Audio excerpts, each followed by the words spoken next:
Another day, another gun tragedy.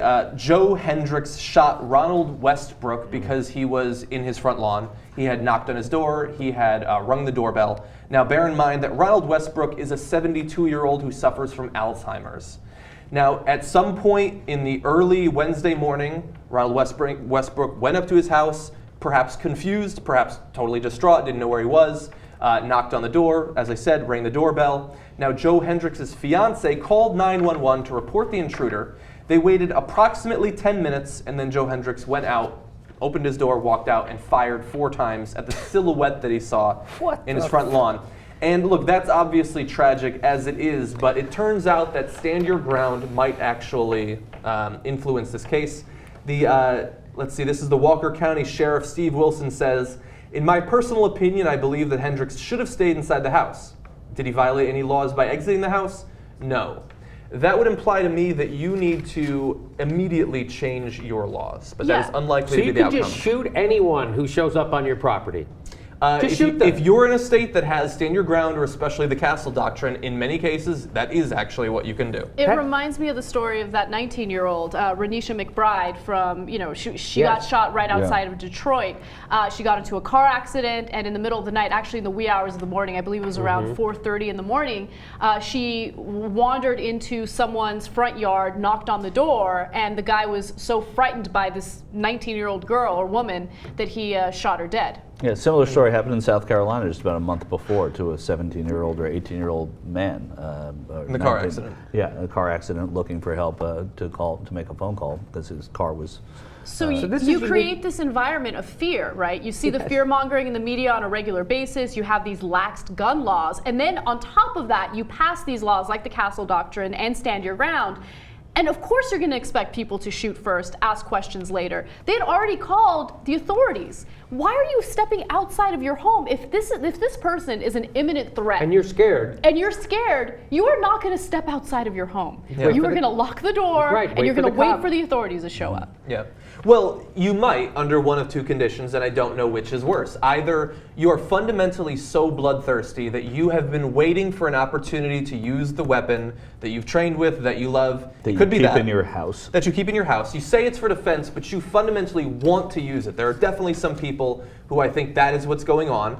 Or you're just so terrified that the idea of a 172-year-old Alzheimer's suffering man, like the idea that he wanders off from your door, the police are coming, that's not enough.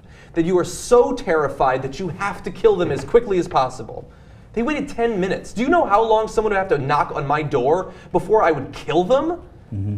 15 to 20 minutes at least. He didn't go out and kill them face to face. He saw like a silhouette of someone. He didn't know the person. The guy had wandered off, who knows. Another good argument for drones.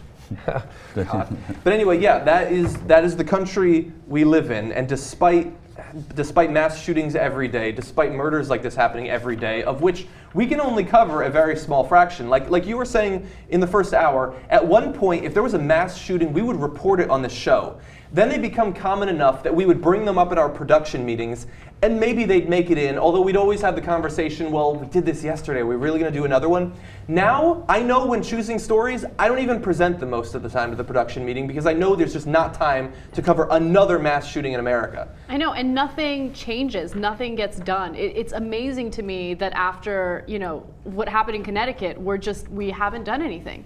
We haven't done anything that actually changes some of these lax gun laws, like Stand Your Ground. Not anything nothing, zero, absolutely nothing. And if anything, I would make the argument that what happened to Trayvon Martin made people support Stand Your Ground more because of the way that he was completely demonized in the media. Like, oh yeah, George Zimmerman had a real imminent threat there. We need to have Stand Your Ground laws, or else he would have died because the 17-year-old was going to kill him. Yeah, I think there was a good defense to the demonization, though. I think that the people that demonized him were met with a big, a good amount of resistance, like a resistance that I think overwhelmed them. Not the jury, but in terms of in popular culture, I think that Trayvon won.